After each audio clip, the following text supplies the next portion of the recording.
कैसे हैं आप लोग?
से फुटर दे दूंगा, तो जब भी मुझे प्रिंट लेना है तो मेरा प्रॉपर वे में प्रिंट आउट दिखेगा, कैसा कैसा कैसा उसमें डेटा आएगा, कितना उसमें साइड से स्पेस होगा, कितना उसमें अपर और लेफ्ट से स्पेस होगा, वो सारी चीज़ें, क्या मैं हेडर डाल सकता हूँ, क्या मैं फुटर, वो सारी चीज़ें आप पेज लेआउट में जाके चेक कर सकते हैं।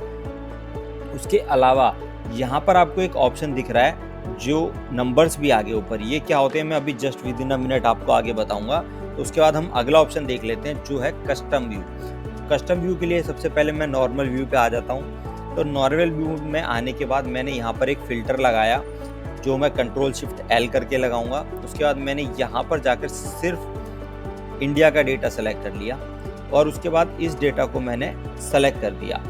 उसके बाद मैं यहाँ से कस्टम व्यू पे गया, मैंने ऐड के ऑप्शन पे क्लिक किया और यहाँ पर मैंने इसको एक नाम दे दिया और ओके कर दिया। तो अब ये मेरा एक कस्टम व्यू बन गया, देखेंगे तो यहाँ पर शो हो रहा है। तो अब मुझे करना कुछ नहीं है, बस मैं जब भी कहीं पे जाऊँगा और मुझे कस्टम व्यू पे क्लिक करके यहाँ पर शो करना है तो ये एज इट इज़ मुझे उस डेटा में ले जाएगा जो डेटा मैंने फ़िल्टर लगा के या जैसे भी जिस पोजीशन या जिस तरह से मैंने उस डेटा को वहाँ पर उसमें ऐड कराया था कस्टम व्यू के अंदर। मैं यहाँ अगर फ़िल्टर हटा देता हूँ और फिर से मैं कस्टम व्यू के ऑप्शन पे जाके शो करता हूँ तो ये ऑटोमेटिकली फ़िल्टर लगा के मुझे दे देगा कि ये डेटा आपने कस्टम व्यू में बनाया था।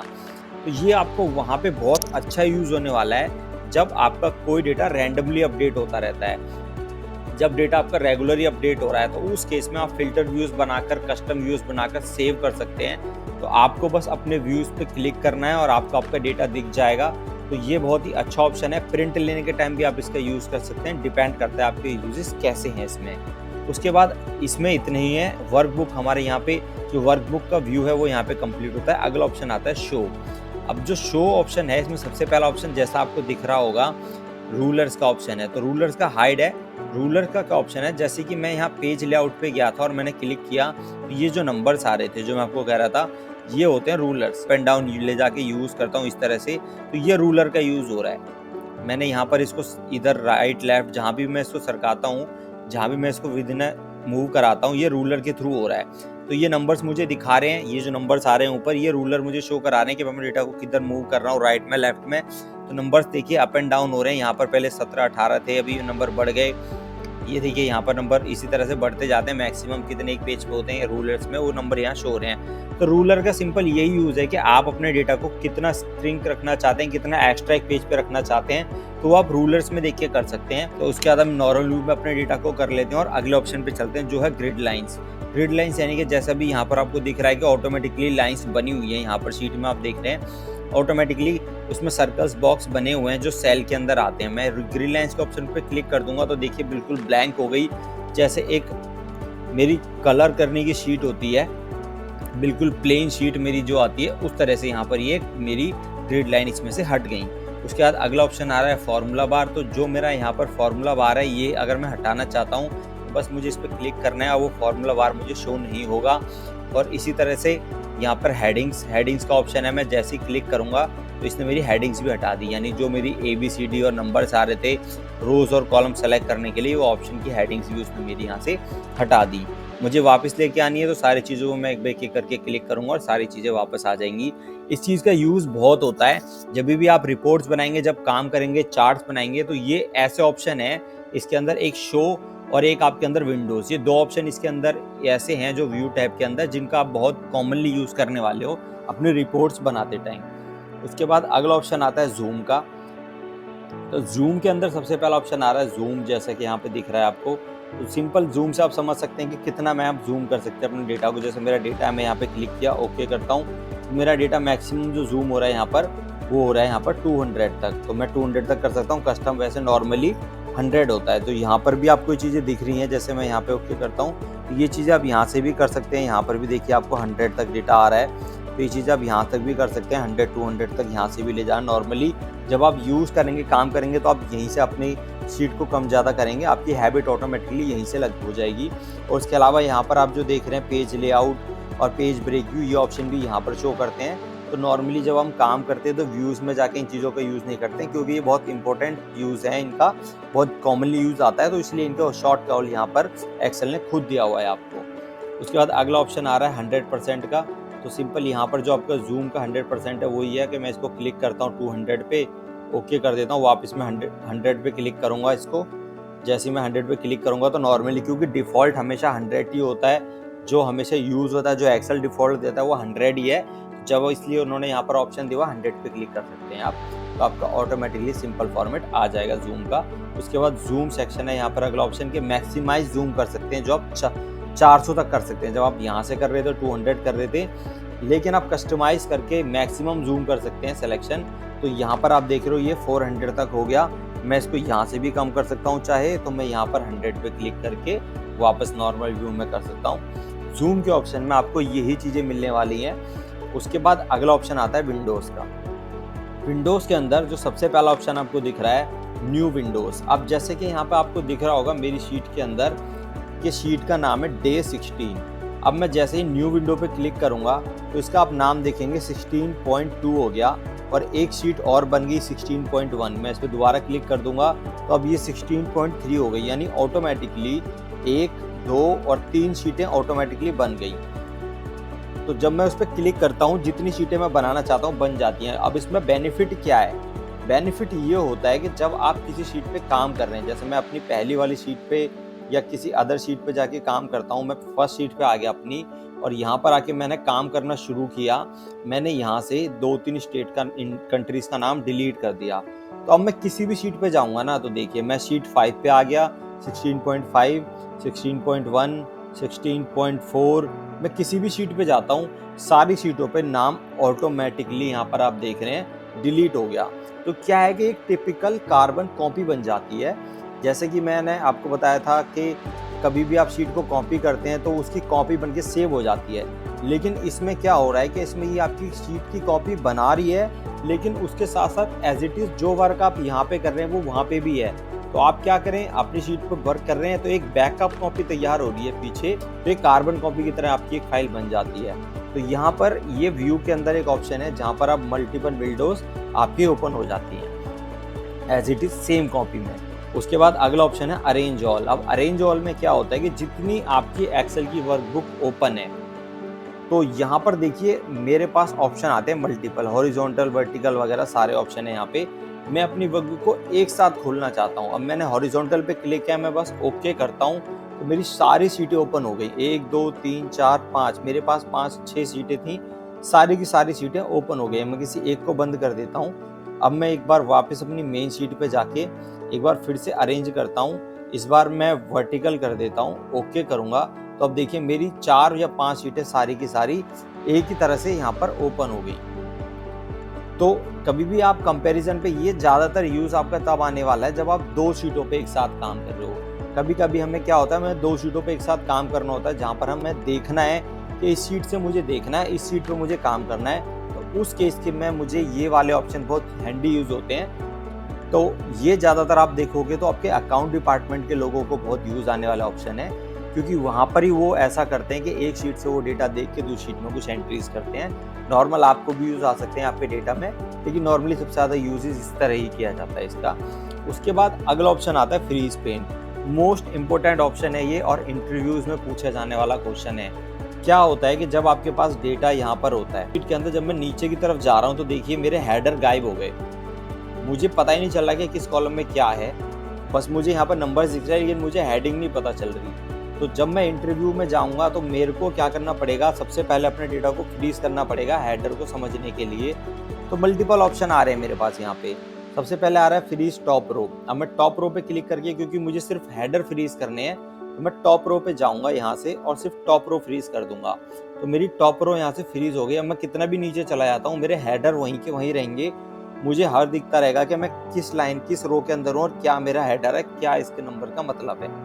उसके बाद इसमें अगला ऑप्शन जो आपके सामने आ रहा है अनफ्रीज। अब मुझे अनफ्रीज करना है तो मैं इसको अनफ्रीज कर लेता हूँ अभी के लिए। तो अब मैंने अनफ्रीज कर दिया तो मैं नीचे आ गया। अब इसमें अब मुझे क्या है कि अब मेरे को इंटरव्यूअर ने बोला कि यार मुझे ऐसा चाहिए कि मैं नीचे जाऊँ तो मेरा हेडर भी वहीं पे रहे, और मैं अगर राइट की तरफ जाता हूँ तो मेरा नंबर्स का कॉलम भी वहीं पे रहे। तो मुझे क्या करना पड़ेगा, उसके लिए मुझे मल्टीपल फ्रीज करना पड़ेगा। तो मल्टीपल फ्रीज क्या होगा, मैं यहाँ पे जाऊँगा, अपना कर्सर मुझे सबसे पहले वहाँ पे रखना है और जहाँ पर आपका कर्सर होगा ना वहीं से वो फ्रीज करेगा। अब मेरा कर्सर यहाँ पर है अभी B2 पे, तो ये क्या करेगा, B2 से ऊपर की रो को और उसके बाद B2 से लेफ्ट हैंड साइड के कॉलम को ये फ्रीज कर देगा। तो मैं क्या करूँगा, बस यहाँ जाऊँगा, फ्रीज पेन पे क्लिक कर दूंगा।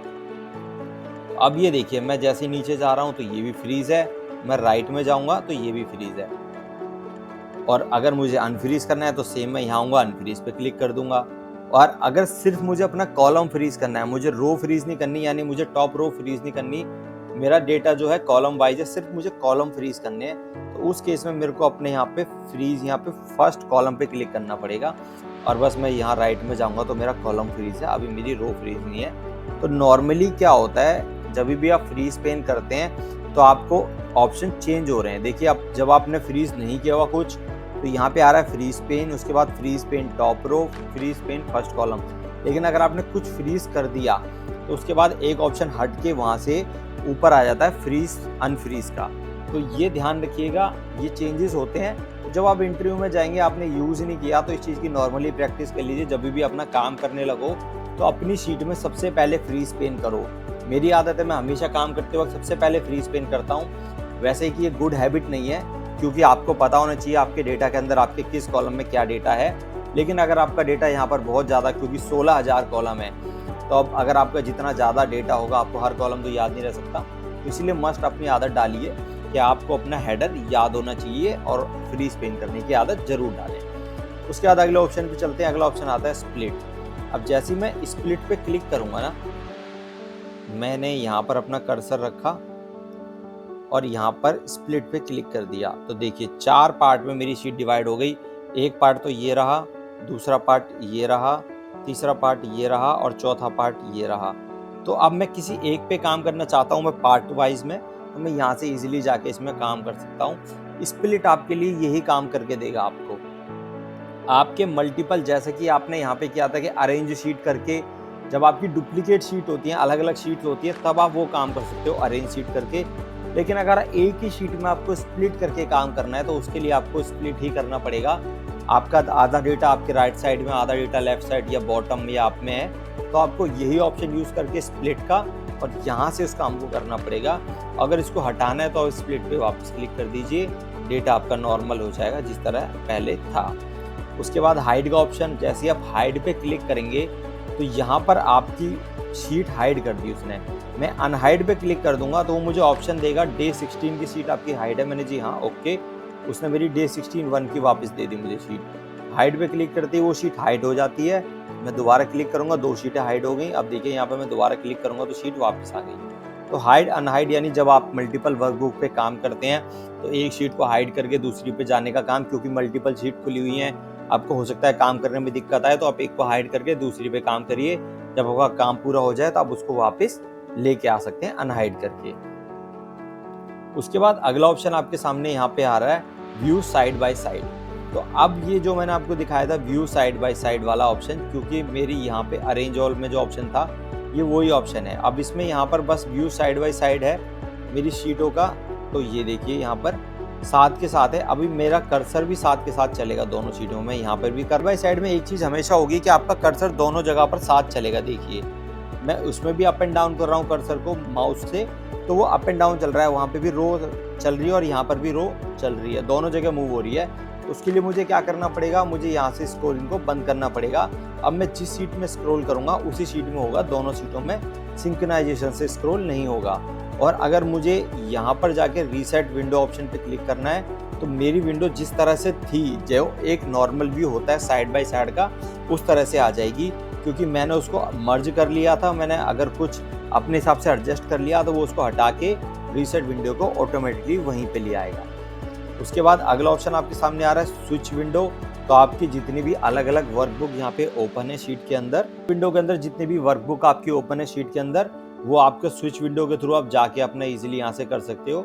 नॉर्मली हम ऑल टैब से जाते हैं तो आप ऐसे भी जा सकते हो, आप चाहो तो स्विच विंडो के थ्रू भी यहाँ से इजीली जाके अपनी शीट्स को काम कर सकते हो आप। उसके बाद अगला और हमारा लास्ट ऑप्शन, बहुत ही इंपॉर्टेंट ऑप्शन आता है मैक्रो।